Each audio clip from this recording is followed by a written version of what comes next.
آج ہم قرآن، حدیث اور اسلامی تواریخ کے کچھ اہم حوالوں کا جائزہ لے رہے ہیں۔ خاص طور پر حضرت آدم علیہ السلام کی اولاد، ان کا آغاز اور پھیلاؤ، اس سب پر بات کریں گے۔ جی بالکل۔ ہمارے پاس کچھ اقتباسات ہیں، کتاب آدم کی نسل، آغاز اور پھیلاؤ سے، اور ظاہر متعلقہ قرآنی آیات بھی۔ جی مقصد یہ سمجھنا ہے کہ یہ ذرائع کیا بتاتے ہیں کہ انسانیت کا، آپ کہہ لیں، ابتدائی سفر کیسا رہا، کیا اہم موڑ تھے، اور ان سے کیا سبق ملتے ہیں۔ بنیادی سوال یہی ہے کہ ان ذرائع کی روشنی میں نسل انسانی شروع کیسے ہوئی اور پھیلی کیسے؟ بالکل، تو آئیے دیکھتے ہیں کہ یہ ذرائع کیا تصویر پیش کرتے ہیں۔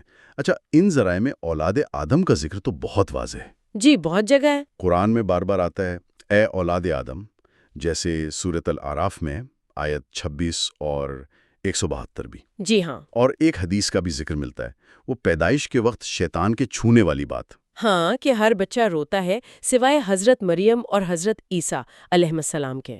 جی، تو اس بات کی کیا اہمیت ہے، مطلب ان ذرائع کی روشنی میں؟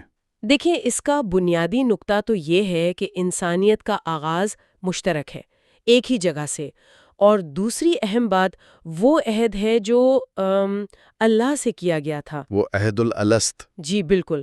سورۃ الاعراف کی آیت 172، کیا میں تمہارا رب نہیں ہوں؟ ذرائع اسے تمام انسانی روحوں کا ایک اجتماعی اقرار بتاتے ہیں، تو یہ چیز گویا پوری انسانیت کو ایک لڑی میں پروتی ہے۔ سمجھ گیا۔ اچھا، اور اولاد کی پیدائش کے حوالے سے ذرائع میں وہ جڑواں بچوں والی بات بھی ہے؟ جی، وہ ایک دلچسپ تفصیل ہے کہ حضرت حوا کے ہاں عموماً جڑواں بچے پیدا ہوتے تھے۔ جڑواں یعنی ایک بیٹا اور ایک بیٹی ایک ساتھ؟ جی بالکل، روایت یہی بتاتی ہے۔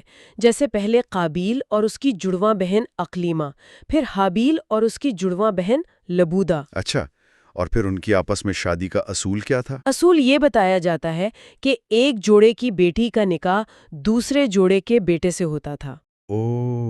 اچھا، مطلب قابیل کا نکاح حابیل کی بہن سے اور حابیل کا قابیل کی بہن سے۔ جی، ان روایات کے مطابق یہ اس وقت نسل انسانی کو آگے بڑھانے کا ایک الہی انتظام تھا۔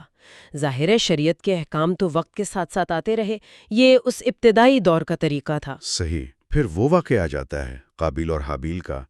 روایات بتاتی ہیں کہ قابیل اپنی ہی جڑواں بہن یعنی اقلیمہ سے شادی کرنا چاہتا تھا۔ جی، جو اس وقت کے اصول کے خلاف بات تھی۔ تو معاملہ قربانی پر چھوڑا گیا، اور حابیل کی قربانی قبول ہو گئی، قابیل کی نہیں۔ بالکل۔ اور اسی پر قابیل نے حسد میں آ کر حابیل کو قتل کر دیا۔ سورۃ المائدہ میں اس کا ذکر ہے، آیات 27 سے 31 تک۔ جی، اور ان ذرائع میں جو بات خاص طور پر نمایاں کی گئی ہے وہ یہی ہے کہ کیسے حسد جیسا ایک جذبہ وہ انسانی تاریخ کے پہلے بڑے جرم یعنی قتل کا باعث بنا۔ یہ صرف ایک کہانی نہیں ہے، بلکہ ذرائع اسے انسانی نفسیات کی کمزوری، نافرمانی اور اس کے نتائج کی ایک، آپ کہہ لیں، ابتدائی مثال کے طور پر پیش کرتے ہیں۔ ٹھیک۔ اچھا، اس واقعے کے بعد نسل انسانی میں کوئی تقسیم نظر آتی ہے ان ذرائع کے مطابق؟ جی، ایک واضح تقسیم کا ذکر ملتا ہے۔ قابیل اور اس کی نسل کے بارے میں کہا جاتا ہے کہ انہوں نے الگ راہ لی، میدانوں میں آباد ہوئے، اور ان میں کچھ منفی چیزیں شروع ہوئیں، جیسے موسیقی کا غلط استعمال یا دوسرے فتنے۔ اچھا۔ اور یہ بھی کہا جاتا ہے کہ یہ نسل بعد میں مزید بگڑ گئی اور طوفان نوح میں ختم ہو گئی۔ تو دوسری طرف کون تھے؟ دوسری طرف حابیل کی شہادت کے بعد حضرت آدم علیہ السلام کے ایک اور بیٹے حضرت شیث علیہ السلام پیدا ہوئے۔ ذرائع انہیں آدم کا نیک جانشین بتاتے ہیں۔ صحیح۔ ان کی نسل پہاڑوں میں رہی، ایمان پر قائم رہی، اور اسی نسل سے پھر آگے چل کر حضرت ادریس علیہ السلام اور حضرت نوح علیہ السلام جیسے انبیاء آئے۔ تو یہ گویا نیکی اور بدی کے دو الگ الگ راستے شروع سے ہی بن گئے۔ جی، ذرائع تو اسی طرف اشارہ کرتے ہیں، ایک واضح فرق نظر آتا ہے۔ اور پھر طوفان نوح آ گیا، اس کے بعد دنیا دوبارہ کیسے آباد ہوئی؟ جی، ذرائع بتاتے ہیں کہ طوفان کے بعد جو انسانیت بچی وہ حضرت نوح علیہ السلام کے 3 بیٹوں سے آگے بڑھی، سام، خام اور یافس۔ بالکل۔ سام سے سامی اقوام جیسے عرب، بنی اسرائیل، فارسی وغیرہ منسوب کیے جاتے ہیں۔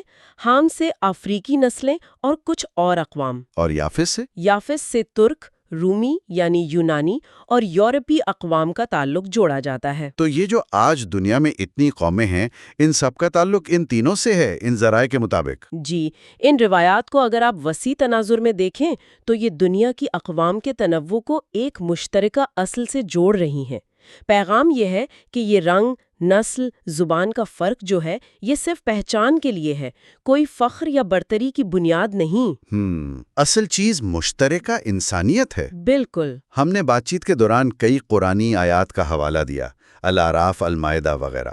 ان میں ایک لفظ تقویٰ بار بار آتا ہے، خاص طور پر سورۃ الاعراف آیت 26 میں لباس کے ذکر کے ساتھ۔ جی، لباس التقویٰ۔ ہاں، لباس التقویٰ۔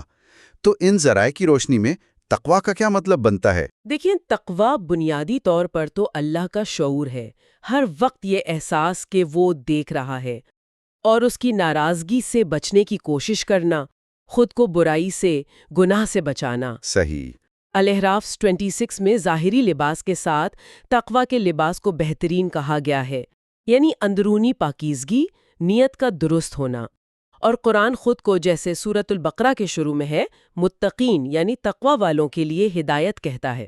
تو یہ صرف ڈر نہیں بلکہ ایک ذمہ داری کا احساس بھی ہے۔ جی بالکل، اللہ کی محبت، اس کی عظمت کا احساس اور اپنی ذمہ داری کا شعور، یہ سب تقویٰ میں شامل ہے۔ بہت خوب۔ تو ان تمام تفصیلات اور واقعات سے خلاصہ کیا نکلتا ہے؟ ہمیں کیا سمجھنا چاہیے؟ میرے خیال میں تو چند باتیں بہت واضح ہیں۔ ایک تو حسد اور نافرمانی کا انجام کتنا برا ہو سکتا ہے۔ جی بالکل۔ دوسرا، نیکی اور بدی کے راستے الگ ہیں اور ان کے نتائج بھی الگ ہیں۔ صحیح۔ اور شاید سب سے اہم بات کہ تمام انسان اصل میں ایک ہی خاندان ہیں، ایک ہی جڑ سے ہیں۔ بالکل۔ اور یہی آخری نقطہ شاید آج کے دور کے لیے سب سے زیادہ اہم ہے۔ یہ ذرائع ہمیں بار بار یاد دلاتے ہیں کہ یہ جو ظاہری اختلافات ہیں نا، رنگ، نسل، زبان، ان کی بنیاد پر تقسیم درست نہیں۔ اصل بنیاد مشترکہ انسانیت ہے۔ جی، ان ذرائع کے مطابق اس مشترکہ اصل کو بھلا دینا ہی بہت سے مسائل کی جڑ ہے۔ تو آج کے اس جائزے میں ہم نے دیکھا کہ یہ ذرائع کس طرح اولاد آدم کے آغاز، پہلے انسانی عالمیے یعنی قابیل و حابیل کے واقعے، اور پھر طوفان نوح کے بعد نسل انسانی کے دوبارہ دنیا میں پھیلنے کا نقشہ کھینچتے ہیں۔ بالکل۔ اس ساری گفتگو سے ایک سوال میرے ذہن میں آ رہا ہے۔ جی۔ اگر ہم سب کی ابتدا ایک ہے، ایک ہی باپ کی اولاد ہے، تو پھر دو بھائیوں حابیل اور قابیل کے درمیان جو پہلا تنازع ہوا، اس کی وجوہات یعنی حسد اور نافرمانی اور اس کے جو نتائج نکلے، اس پر اگر ہم آج غور کریں تو کیا یہ ہمیں آج دنیا میں جو مختلف گروہوں اور قوموں کے درمیان کشمکش ہے، اس کو سمجھنے میں اور شاید اس کا حل تلاش کرنے میں کچھ مدد دے سکتا ہے؟